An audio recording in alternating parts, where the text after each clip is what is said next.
presencia, mi Dios, me rindo, es donde quiero estar. Te doy mi ser, en mi vida tú eres rey. Te amaré y cada día cantaré. Grande y poderoso, vencedor, Dios del universo, redentor. Tú eres Dios, mi Salvador, Cristo Señor.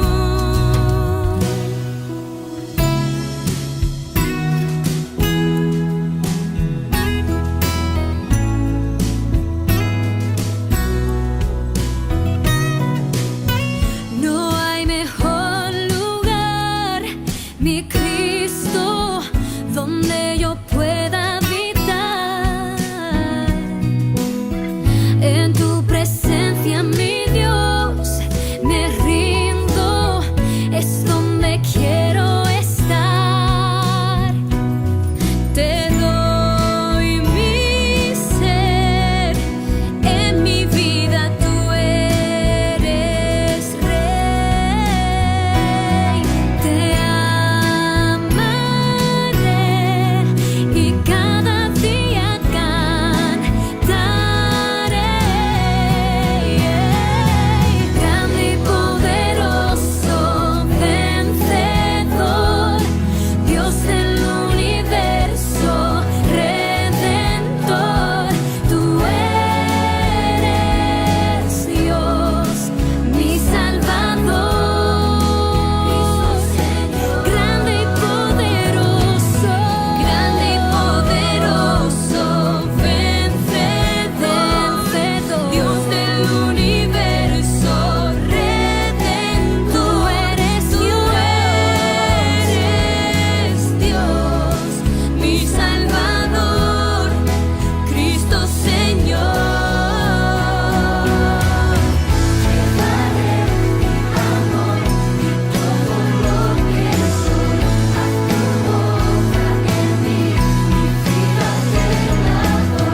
Te daré mi amor y todo lo que soy, haz tu obra en mí. Te doy mi ser, en mi vida tú eres rey. Te amaré y cada día cantaré. Te doy mi ser, en mi vida tú eres rey. Te amaré y cada día cantaré. Grande y poderoso, vencedor, Dios del universo, redentor. Tú eres Dios, mi Salvador, Cristo Señor. Grande y poderoso, vencedor, Dios del universo, redentor. Tú eres Dios, mi Salvador, Cristo Señor, Cristo Señor.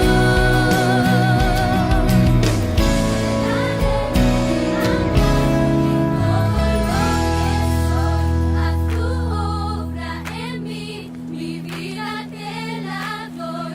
Te daré mi amor y todo lo que soy. Haz tu obra en mí. Dios te bendiga, amada familia, amados hermanos. Qué alegría, qué gozo estar juntos otra vez con la palabra de Dios. El tema de este mensaje es la grandeza de tu Dios.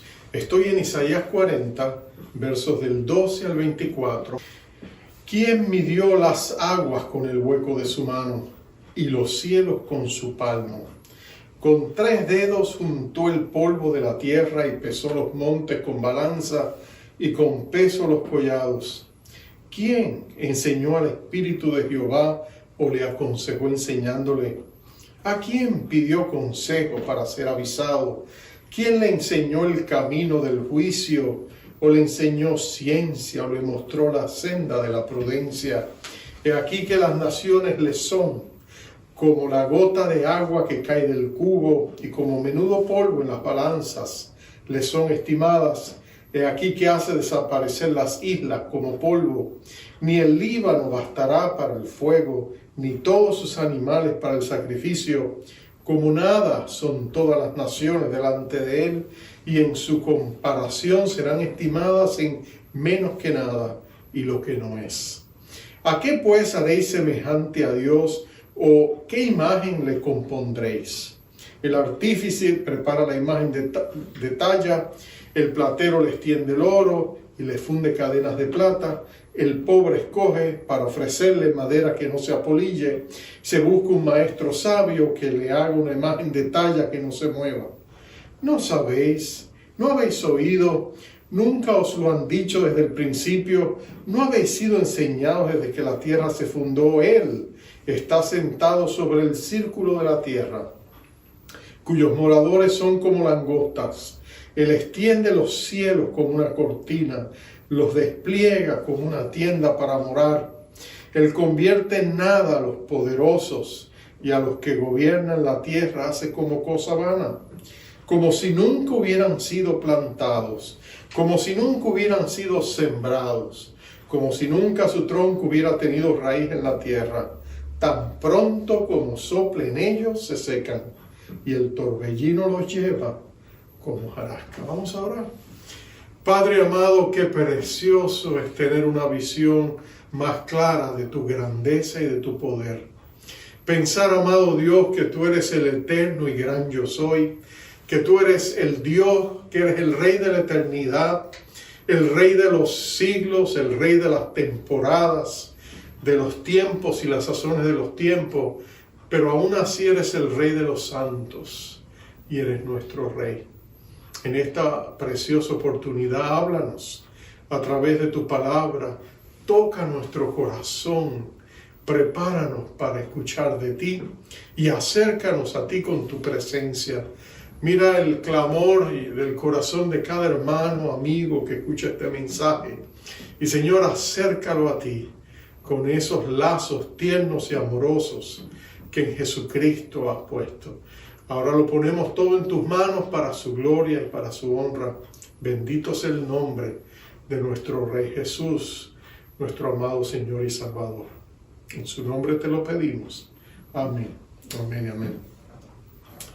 Los niños hacen las mejores preguntas, ¿no es cierto? Sus preguntas siempre son inocentes, son sinceras y llenas de curiosidad. Es interesante que si tú eres papá o mamá, tú sabes exactamente de lo que te estoy hablando. Recuerdo la historia de una mamá que tenía un niño de 4 años y su amiguito, el vecino, tenía la misma edad. Él vino a la casa porque su mamá tenía que salir, lo dejó que la otra mamá se lo cuidara. Y la mamá estaba pendiente, los niños estaban jugando, eran amiguitos, se querían mucho, y de pronto ella escuchó al niño, al vecino, que le decía a su hijito: mira, mi mamá me dijo que voy a tener un hermanito. Y él le dijo: sí, ¿cuándo? ¿Cuándo viene? Ya está, ya llegó. Y dice: no. Le dice el otro amiguito: mamita lo tiene en la barriga, le dice. Y dice: no, dice el niño de la señora, no, es que ya se lo comió. Imagínate. La mamá se moría de la risa, pero los niños dicen las cosas más atrevidas, las cosas más interesantes. Pero cuando los niños te hacen preguntas acerca de Dios, esas preguntas son oportunidades que tú y yo podemos aprovechar. Recuerdo a la mamá que su niño vino y le dijo: mamá, ¿de dónde vine yo?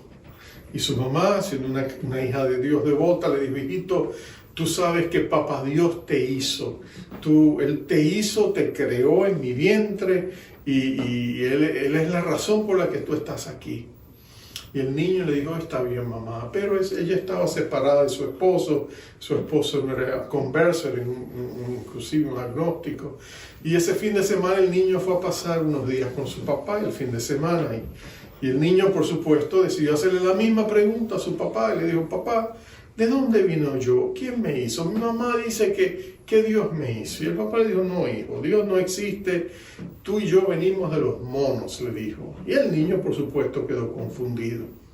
Regresó a su casa y le dijo a su mamá, pero mamita, tú me dijiste que papá Dios me hizo, pero mi papá dice que vinimos de los monos.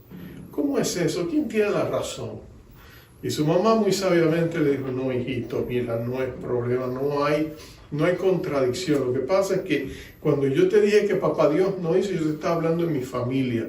Pero cuando tu papá te habló de que los monos, él estaba hablando de la familia de él. Y otra vez nos reímos, pero las preguntas de los niños son interesantes. Te digo esto porque las preguntas que tú y yo muchas veces nos hacemos vienen del deseo de conocer lo desconocido. Por ejemplo, ¿qué sabemos tú y yo de la grandeza de nuestro Dios? Si yo te preguntara cuán grande es tu Dios, ¿qué me contestarías?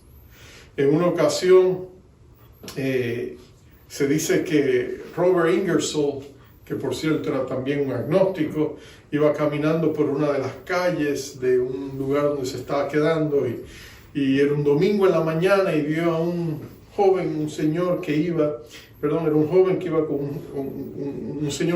joven, iban corriendo hacia la iglesia, era padre e hijo, y él los miró y por eso de molestar, les detuvo y le dijo, ¿hacia dónde van ustedes con tanta prisa? Aunque llevaban sus Biblias en las manos. Y él le dijo, vamos a la iglesia. Oh, le dice, ¿qué van a hacer a la iglesia? Vamos a adorar a Dios, le dijo el hombre humilde. Y él le dijo, uy, ¿y cuán grande es tu Dios? Le dijo Roberto Ingersoll. Y él esperaba que el hombre estaría confundido, quizás no sabría expresarse. Pero el hombre le miró porque era un hombre de oración que caminaba con Dios. Y le dijo, mi Dios es tan grande que los cielos no pueden contenerlo, pero es tan pequeño que cabe en mi corazón. Y Roberto Ingersoll él dijo, esa fue la respuesta más profunda que jamás escuché acerca de la grandeza de Dios. No la había encontrado ni en los libros de teología que había leído.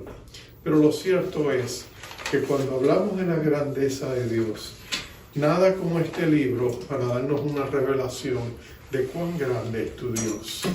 Isaías escribió esta profecía muchos siglos antes, dirigida a personas que la recibirían años después, posiblemente más de 150 años después que él escribió estas palabras. Los lectores para quien fue escrita la estarían leyendo, porque faltaban todavía unos 100 años antes de que Babilonia viniera, invadiera a Jerusalén y a Israel y se llevara a los cautivos a ese gran y terrible exilio que los judíos sufrieron en Babilonia. Y pasarían allá 70 años antes de que ellos regresaran. Pero mira cómo es Dios, cuán grande es Dios. Dios lo sabía, lo había previsto, así que Dios da esta palabra como una lumbrera que les ayudara en el camino a estos judíos que regresarían al renacimiento de esta nación y necesitarían estas palabras de ánimo. Y lo que Él le está diciendo a ellos, si ves los primeros capítulos, en los primeros versos de ese capítulo 40, Él les había dicho, prepárense para tener un encuentro con su Dios. Y ahora en estos versos Él les va a decir, mira, déjame mostrarte cuán grande es tu Dios. Él te está diciendo, si tú quieres conocer a Dios en su grandeza, vas a tener que encontrarlo en las Escrituras, porque en las Escrituras Dios ha revelado cuán grande es Él. Y lo interesante es que Él le dice al pueblo de Israel 3 cosas acerca de Dios que yo quisiera enfatizar de este pasaje. Porque Él les llama, Él les manifiesta a Dios en su más profunda grandeza. Lo primero que Él les dice es, tu Dios es un Dios omnipotente. Es un Dios que puede hacer todas las cosas. Es un Dios que es todopoderoso. Y la manera en que Él lo ilustra es tan gráfica, tan vívida, porque Él se centra, por decirlo así, en la mano de Dios. y le dice, mira si tu Dios es tan grande, mira si tu Creador es tan glorioso, que con su mano Él hizo lo que parecería imposible. Y entonces, usando la mano como un objeto de enseñanza, Él ilustra y dice, mira, con su mano Él tomó los océanos y los puso en el hueco de su mano. Y ahí, mira si Dios es grande, que los océanos ocuparon como unas gotas el centro de su mano. Y luego, para medir los cielos, Él usó el palmo de su mano, usó la palma de su mano para medir el cielo en su grandeza y en su poder. Y no solamente le dice, con 3 dedos juntó el polvo de la tierra. Y para pesar los montes y los collados es como si los hubiera tomado en la mano y los hubiese llevado y puesto donde tenían que estar, los hubiera pesado en una balanza. Lo que Él te está diciendo es que Dios es tan grande que el universo nuestro, nuestra Vía Láctea, nuestra galaxia es tan pequeña ante la mano omnipotente de nuestro Dios. Él está diciendo que Dios es tan grande, tan maravilloso, que aún la creación nuestra, que a nosotros nos parece majestuosa, la creación donde nosotros vivimos, la naturaleza, que es tan inspiradora de asombro, Él dice, es absolutamente nada comparada a la grandeza de nuestro Dios. Tú sabes que James Cameron, el famoso director de películas, que de hecho está por traer la segunda parte de su famosa película Avatar, y mucha gente le está esperando por los grandes efectos especiales. Bueno, unos años antes él se fue en un pequeño submarino que fue diseñado específicamente para este uso, a los lugares más profundos del océano. Y allí él pudo ver cosas que todavía ninguna otra persona había podido ver. Llegó a ver criaturas interesantísimas, y él filmó todo eso. Y se han hecho, puedes ver los documentales, creo que en YouTube deben estar. Pero todo eso a él le sirvió de inspiración cuando hizo esta película Avatar, y muchas de los efectos especiales son reflejos de lo que él vio en medio del mar. Imagínate eso, cuando nosotros pensamos en los grandes telescopios, los grandes satélites, Hubble y el más reciente que fue hecho, podemos mirar las galaxias en todo su esplendor y nos quedamos maravillados. Imagínate si el creador de todo eso no es digno de nuestra admiración. Y lo que Dios te dice, mira, como dicen los teólogos, Dios es infinito en todos sus atributos, el poder de Dios es ilimitado. No tiene fin, es inmedible o inmensurable. Y lo que te quiere decir es que cuando Dios tiene todo el poder, Dios jamás se cansa, jamás se fatiga. Dios no necesita reservas de energía después que agota las principales. Tú y yo nos podemos cansar, tú y yo tenemos una medida finita de energía diariamente. Y te levantas en la mañana y si tuvieras 100 unidades de energía al final del día, te queda mucho menos de las que empezaste. Dios nunca le sucede eso. Él siempre se mantiene con todo el poder, porque su poder es infinito e inmensurable. Eso es lo que Isaías nos está diciendo aquí. Él nos está diciendo, déjame darte un vistazo de lo grande que es tu Dios. Tu Dios es tan grande que la creación misma del universo es algo tan pequeño para Él. Dios es tan grande que a lo que a nosotros nos parece gigantesco, para Dios es sumamente pequeño. Y Él está diciendo a este pueblo que estaba fatigado, cansado bajo el yugo opresor, que estaba rodeado de enemigos que constantemente les intimidaban, que estaban rodeados del desafío de volver a hacer renacer y renovar una ciudad y una nación, para que volviera a brillar en el mundo con los propósitos de Dios, pero que estaban enfrentando tantos desafíos. Él está diciendo, no temas porque tu Dios es todopoderoso. Ahora yo te pregunto a ti, ¿qué problemas tienes? ¿Qué dificultades tienes? ¿Cuáles son tus desafíos? ¿Cuáles son tus luchas? ¿Tú crees que son demasiado grandes para el Dios que te ama? ¿Tú piensas que tus problemas, tus dificultades, tus desafíos están totalmente alejados de lo que Dios puede hacer en tu vida. No te equivoques, Dios es todopoderoso y Él está dispuesto a ayudarte a ti, dispuesto a ayudarme a mí. Pero Isaías no dice sencillamente que tu Dios es todopoderoso. Él dice, tu Dios es omnisciente. En otras palabras, omnisciencia quiere decir, omni quiere decir todo, quiere decir que Dios lo sabe todo. En otras palabras, para Dios no hay secretos. Dios sabe todo acerca de todo. Y eso es interesante, porque hace siglos atrás, cuando el conocimiento humano era tan limitado, el universo entero parecía un enigma, un gran signo de interrogación. Hoy día tú y yo vivimos en la era de la informática. Vivimos en tiempos donde nuestros teléfonos celulares son la más vasta enciclopedia a la que tú y yo tenemos acceso. Hay algo que tú quieres saber, Google it, lo buscas. ¿Quieres saber para dónde vas y cómo llegar hasta allá? Dirígelo ahí. ¿Quieres ordenar algo y decirle a la gente que está miles de millas de ti que quieres algo? Tú puedes hacer una orden, enviarla. Todo es tan accesible. Es como si el celular se hubiera convertido en un instrumento mágico que nos conecta al mundo aún más lejano y distante de nosotros. Pareciera que el teléfono es omnisciente, pero no te equivoques, no lo es. Tu Dios, sin embargo, lo sabe todo. Lo que la ciencia hace y todo lo que ha logrado hacer, que es realmente en los últimos 100 años, la ciencia ha avanzado tanto en la adquisición de nueva información y conocimiento, que ya realmente no hay personas que puedan tener un conocimiento vasto de todo lo que existe. Es necesario que hayan especialistas que se especialicen en ramas donde puedan realmente dedicar todas sus vidas a aprender una cosa, porque eso es suficiente muchas veces para consumirlos. Los desafíos de los médicos modernos es que tienen que mantenerse al día con un torrente de información médica y científica que muchas veces ellos no pueden hacerlo. Pero nota esto.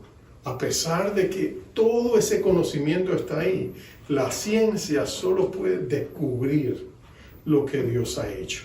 Y mientras más descubre, más secretos quedan.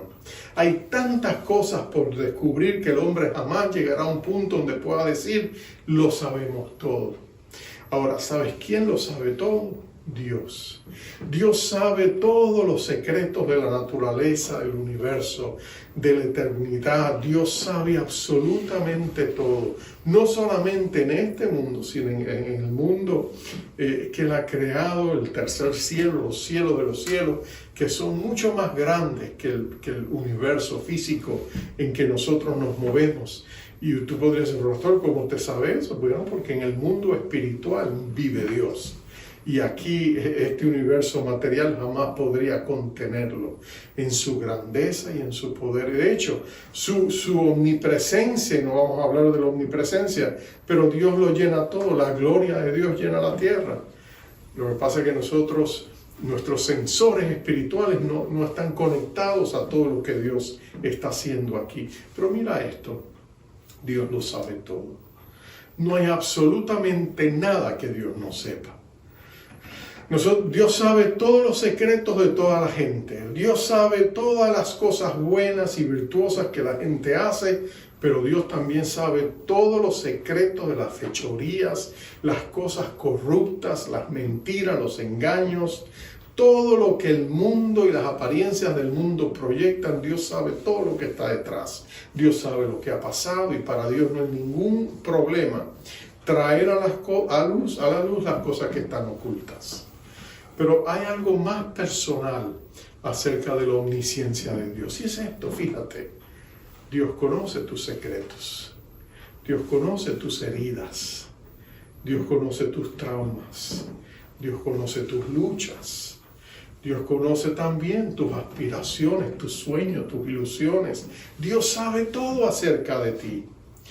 Y Dios no se avergüenza de que tú y yo le llamemos Padre, a pesar de nuestras imperfecciones, a pesar de lo malo que pueda haber en nosotros. Dios no se avergüenza de que nosotros le busquemos. Dios es omnisciente. Y por eso Isaías dice, el error de la idolatría.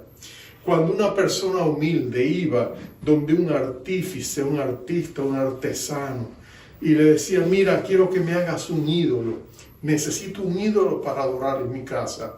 Y el artífice iba a buscar el oro del platero, y el platero le daba el oro y la plata, y le hacía las cadenas, y él tomaba ese ídolo y lo forjaba con sus manos, aunque fuera una obra de arte, y se lo llevara a la persona humilde, y la persona humilde lo adorara. Ese ídolo siempre iba a ser una pobrísima reproducción o expresión del Eterno, y el eterno y todopoderoso Dios. Por eso es que la idolatría es un grave pecado delante de Dios, porque esas imágenes no pueden encasillar la grandeza de nuestro Dios, no pueden hacerle justicia a quién es nuestro Dios. Tratar de encasillarlo, engavetarlo en un objeto es imposible. Terminamos adorando creaciones en vez de adorar al eterno y todopoderoso Dios, que es un espíritu y que merece que nosotros lo adoremos de manera personal y no a través de un objeto que no tiene vida, que esté inanimado. Por eso la idolatría, dice Isaías, no tiene sentido. Él les dice, no sabéis, no habéis oído, nunca os han dicho desde el principio, no habéis sido enseñados desde que la tierra se fundó, que Dios, el verdadero Dios, está sentado sobre el círculo de la tierra. Y nota esto, el círculo de la tierra. La Biblia revelaba que la tierra no era plana, la tierra era como un círculo. Y lo interesante, era la forma de un planeta. Interesante que Cristóbal Colón usó este verso para lanzarse al océano en búsqueda de otro camino hacia las Indias, buscando sin temor a que fuera a irse por un barranco, como muchos temían, porque él se daba cuenta que la tierra era un círculo, la Biblia lo decía. Pero más allá de eso, lo que Dios te está diciendo es que tú puedes confiar en un Dios que sabe todo acerca de ti y no te rechaza ni te condena. Al contrario, te invita a que vengas a Él y lo conozcas y lo experimentes y descubras la riqueza que Dios tiene separada para ti y para mí a través de Jesucristo nuestro Señor. Una profunda, interminable, inagotable riqueza espiritual. Pero nota esto, Él va a terminar este mensaje, lo voy a concluir en esto. Dios es todopoderoso. Tú tienes un Dios que lo sabe todo, es totalmente omnisciente. Pero también hay un tercer elemento que hace de Dios algo diferente, y es el elemento moral, porque Él va a hablar de la santidad de Dios. Él te va a decir que hay un componente moral en Dios, y lo hizo en el principio. Y en el verso 13, 14 te dice, ¿quién enseñó al Espíritu de Jehová o le aconsejó enseñándole? ¿A quién pidió consejo para ser avisado? ¿Quién le enseñó el camino del juicio? ¿Le enseñó ciencia o le mostró la senda de la prudencia? Inmediatamente te está diciendo, tu Dios es un Dios moral. La prudencia, cuando te habla de la ciencia, no es sencillamente la ciencia usando el método científico como tú y yo lo pensamos en términos de biología o física o química. La ciencia en la Biblia muchas veces se usa como el conocimiento moral, el conocimiento del bien y del mal. La persona moral es una persona sabia. La persona que es inmoral, la Biblia dice que es necio. Entonces la ciencia no tiene tanto que ver con la adquisición de conocimiento intelectual, sino desde el punto de vista bíblico es el conocimiento moral. Lo que Él te está diciendo es que Dios creó el universo y aunque Dios siempre está presente en su universo, Él no le dio cuerda y se fue y lo dejó corriendo solo. Dios siempre está presente, Él es inmanente en el mundo en que estamos. Pero lo cierto es que hay leyes morales y espirituales como físicas que rigen este universo. En otras palabras, si tú fueras a hablar de la ciencia, hablarías de la ley de la termodinámica, hablarías de la ley de la gravedad, esos principios que son consistentes en la vida y que permitan que todo, siempre que tú tiras un objeto a lo alto, vuelve y baje. Hay principios y leyes que científicamente probadas, pero también hay leyes morales. Hay leyes que están establecidas porque nuestro Dios tiene un carácter moral que define, Él es el estándar, Él es el legislador. Como creador, Él tiene derecho a establecer qué está bien y qué está mal.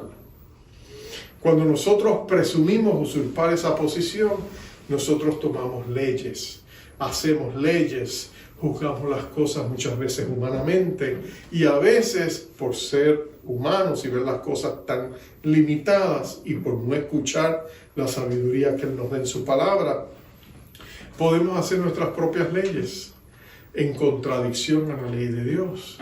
Pero no te equivoques. Cuando tú y yo obedecemos leyes que van contrarias a los principios divinos, tú y yo somos los que nos perjudicamos. Fyodor Dostoyevsky, en su famoso libro Los hermanos Karamazov, decía uno de los hermanos Karamazov decía, bueno, si Dios no existe, si lo sacamos del camino, entonces todo está permitido. Y eso es lo que está pasando en nuestro mundo, en nuestra sociedad. Hemos sacado a Dios del camino y pensamos que podemos hacer lo que nos da la gana, pero no te equivoques. Dios sigue siendo el juez de su creación. Y Él nos dice que va a haber un día que Él ya tiene señalado, donde Él va a juzgar a la gente por sus acciones, por las cosas buenas que hicieron y por las cosas malas que hicieron.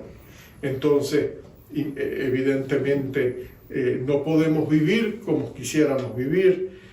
Tenemos que estar conscientes de que un día vamos a rendir cuenta por la manera en que vivimos. Dios tiene un carácter moral y su carácter es totalmente perfecto. En otras palabras, en Dios no hay maldad. El apóstol Juan, el discípulo de Jesucristo, en una de sus primeras epístolas, carta, él dijo, lo expresó de esta manera, él dijo, mira, Dios es luz y no hay tinieblas en Él. En otras palabras, Dios tiene una moral absolutamente perfecta. Pero eso nos pone a ti y a mí en una gran desventaja, porque tú y yo no somos perfectos. No somos moralmente perfectos. Tú y yo somos pecadores. Tú y yo somos capaces de grandes y nobles hazañas, pero tarde o temprano también tenemos los defectos que no permiten que podamos presentarnos delante de un Dios absolutamente santo y podamos pedir justicia. Porque es como si tú y yo fuéramos a hacer un revoltillo de huevos y tuviéramos una docena de huevos y fuéramos a hacer una gran omelette, como dicen, o un gran revoltillo o revuelto de huevos. Y 11 de esos huevos están perfectos, los hacemos, los tiramos, los batimos, todo está perfecto, pero el último huevo está podrido.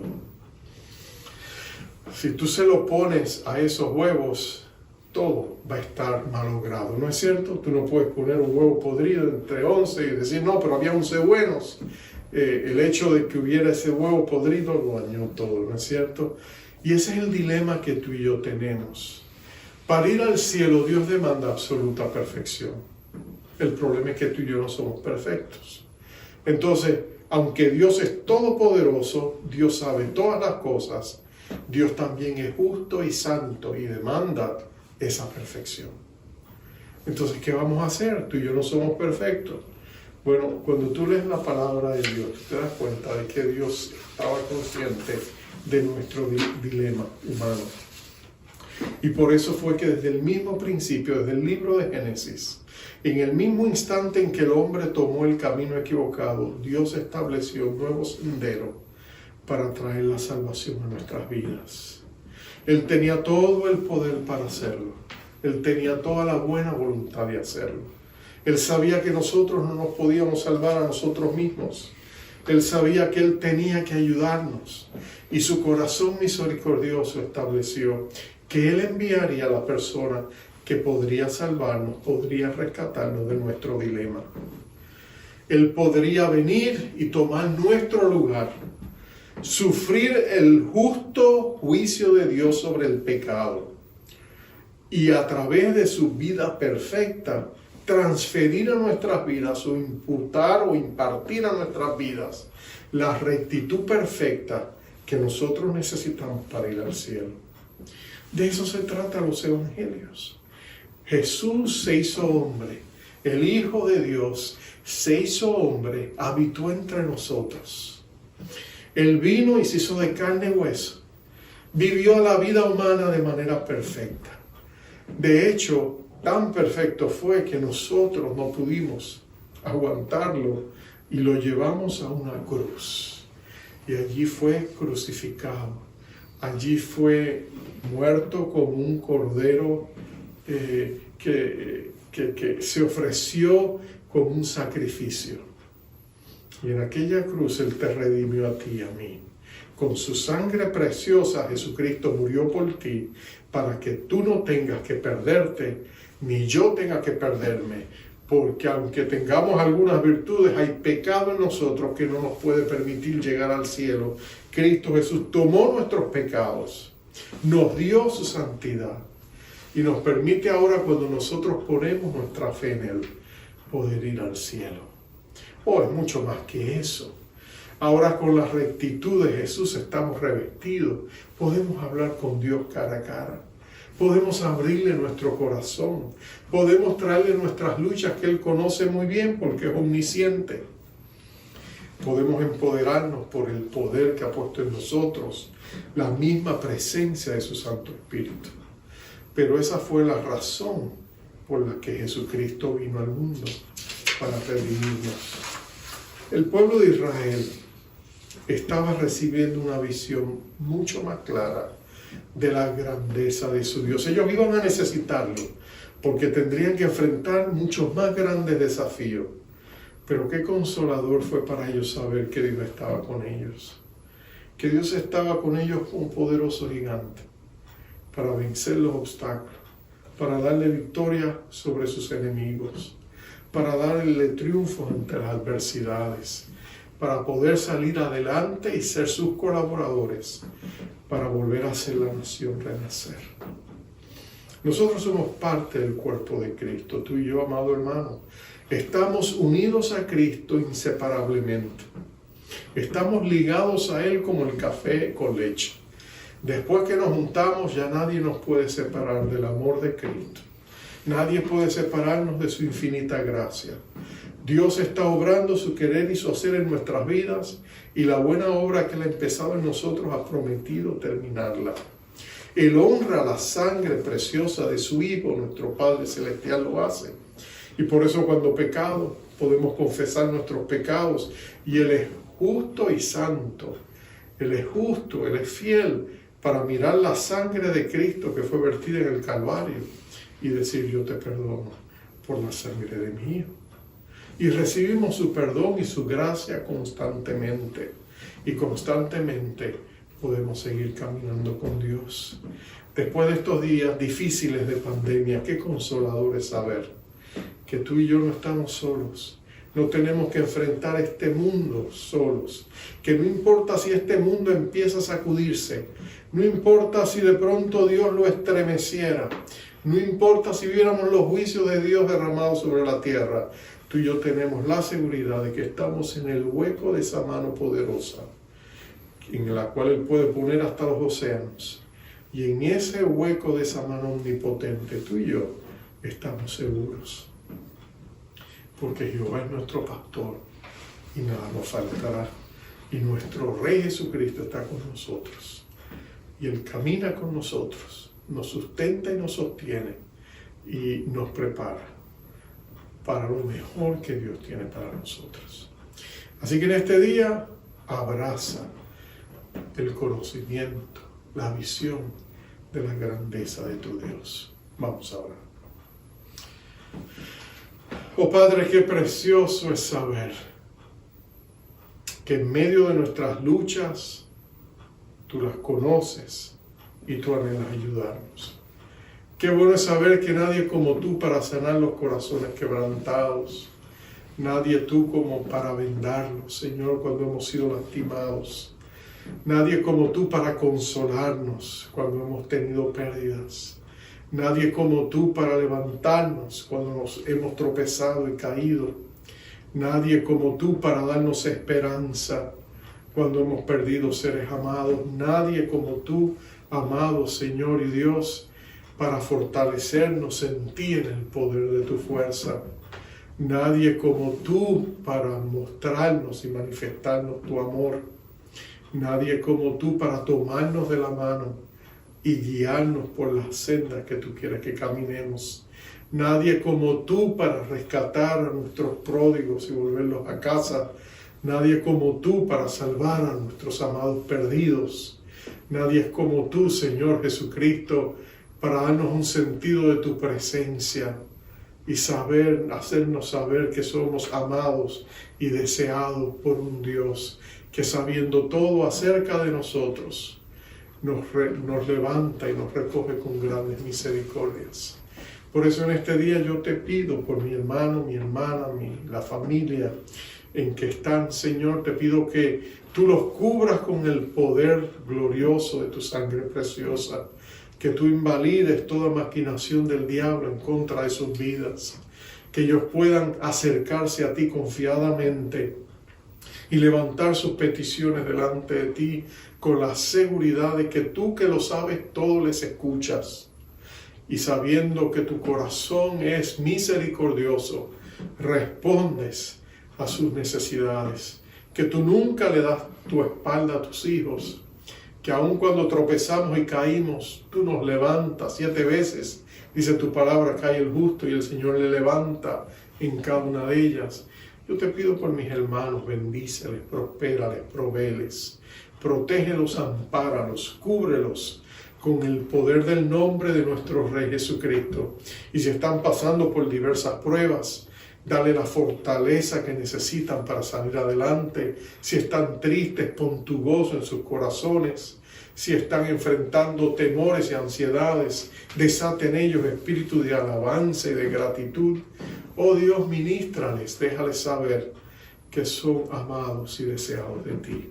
Yo los bendigo en tu nombre, en el nombre poderoso de Jesucristo. Y si aún no te conocen, oh Padre, atráelos con cuerdas de amor, para que ellos conozcan el gran amor de Cristo, que excede todo conocimiento.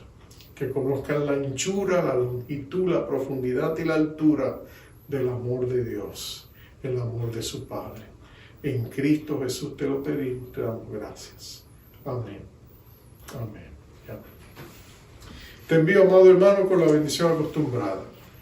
Jehová te bendiga, Jehová te guarde, Jehová haga resplandecer su rostro sobre ti y tenga de ti misericordia. Jehová alce sobre ti su rostro y ponga en ti paz. Dios te bendiga. Quiero levantar mis manos. Quiero levantar mi voz, ofreciendo a ti mi vida. En santidad y amor, Padre, solo a ti te ofrezco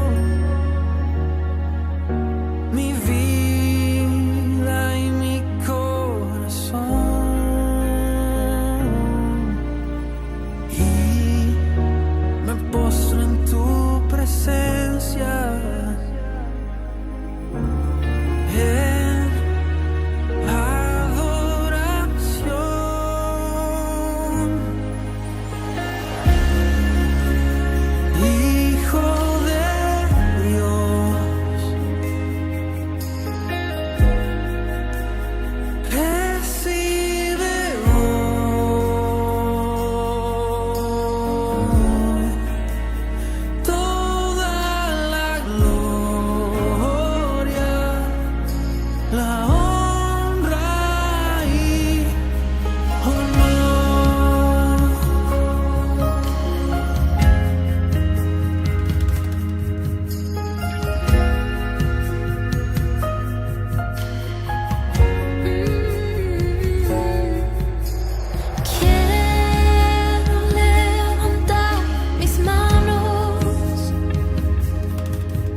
la